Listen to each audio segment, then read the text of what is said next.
Favorite setup? Like a favorite personal setup? Oh, that's a good question. Crispiest, best style you've had? Oh, that I've had. Yeah. We'll get to the all time in a second, but your personal one.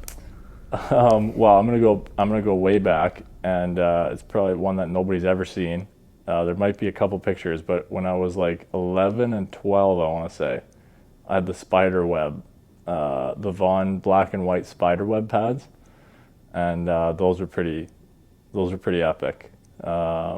I still remember them to this day. I don't even know if I have a picture of me in them. It was so long ago. But to be honest, that was probably my favorite. It was like when the pads were together, it was the full spider web. It was black pad with a white web on it, and I had the matching glove and blocker too. And it was just like, it was just at our local sporting goods store, and definitely wasn't custom or anything. I wasn't getting custom gear or anything like that. It was just the only one that they had that fit me. But it was it was pretty sick. I liked it a lot. In my pro career, I've kind of gone pretty basic. I had some cool ones in the Sioux, where I went with a lot of color. And Team North America, when I played Team North America, I went all black with some silver and some orange.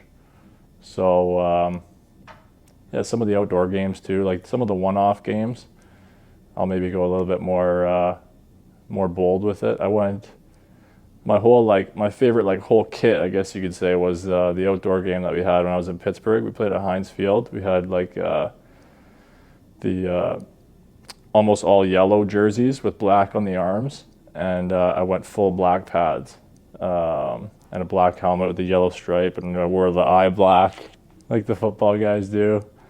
And that was probably my favorite whole kit, jersey included, because I really liked that jersey that we wore. You have an all-time favorite setup, not your own? Probably that one poster that I had at Patrick Waugh with the purple and the silver and the black cohos, and those old Avalanche jerseys. That would probably be. You're talking the purple at the Colorado jersey, like the third one? Just the purple. I don't know. I think it was their home jersey at the time. I don't know if home was white or dark at that time, but it was just purple and blue, like the old Avalanche logo. They had some silver on it, and it was just the pads that I loved. Those Coho pads back in the day. I used to like the old Heaton pads too, Brodeur and Belfour both wore them. Those looked pretty nice. But my favorite was probably, and it's all nostalgia because I had the poster in my room, but that Patrick Waugh Coho set's probably my favorite all time. I think you might hate my all-time favorite. Trevor Kidd checkerboard. Yeah, those are sweet too. Those are dirty. Those are pretty cool too.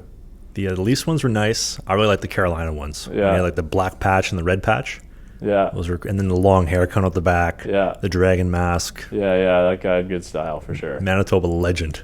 Oh yeah, is he from Winnipeg? He's Dugald. Eddie Belfour's from Carmen. Trevor Kidd's from Dugald. Okay. Manitoba boy. Rock the checkerboard. And then the flame pads in Calgary that I think Eddie Lack paid tribute to at one point in time. Mm-hmm. But I remember those too. Yeah. Style legend. Yeah. Those are some really. I like when guys get creative with it. I don't know. I like to stay pretty. I like the way white pads look too. I'm one of those boring guys that likes. I like the way an all white pad looks, especially when they're new. Mm-hmm. And I just think they look huge and they look crisp and clean. And I don't know, when I think of goalie pads, I just think of all white for some reason. I really like that look. But yeah, and nowadays in my pro career, I'm usually just mostly white with a little bit of whatever team colors that I'm playing for. But I like how some guys get a little bold with it. I just couldn't pull it off. And then it comes to mind that you really like right now that's kind of out there? Right now? Like bold setups that you like? I don't know. I'm trying to think who has cool ones. I like it when guys do the home and away setups, like the all white at home and the all whatever color on the road, whether it's all black or somebody had all blue, I think, with the Leafs a few years ago. Was it Mrazek maybe?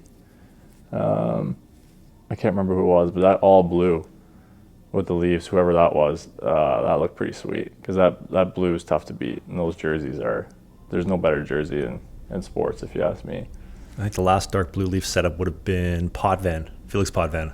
Yeah, you sure Mrazek didn't have blues when he was here? Before Mrazek. some before Razzo. that. Actually, Yeah, no. yeah. Eddie Belfour for a period had the blue base CCM Heatons, and then went back to the Yeah. white base. Yeah. And then, Curtis Joseph, Bauer Reactors, Yeah, the reactors were pretty sweet too. Reactor 4s. Yeah. Think you could ever rock a Leafs checkerboard? The checkerboard? Yeah. Too much for you? I would do it in tribute. But if my personal choice, I can't steal. That's Trevor Kidd's thing. I can't steal another man's thing. So I don't know, and you don't have to comment on this, but I remember like Garrett Sparks, he did the checkerboard as well for the Leafs. Oh, did he? Yeah, this would have been like 15, 16. Okay. And then Trevor Kidd came to one of the games and met him after the game, and I think he pretended like he didn't know who he was, but it's like, where'd you get the checkerboard design from, dude? It's like one of the greatest setups of all time. Oh, yeah. I love it. The Leafs logo on the blue, and it's crisp, real crisp. Yeah. That was cool. I remember Trevor Kidd's back in the day. And that's his name, right? Trevor Kidd? Trevor Kidd, yeah. Yeah. Kidd. Sorry, I just want to make sure I got it right. Make sure I wasn't saying the wrong name. Well, Thunder Bay is not too far from Winnipeg, so you can basically put Yeah. yourself in that category as well. Yeah. No, those were sweet pads.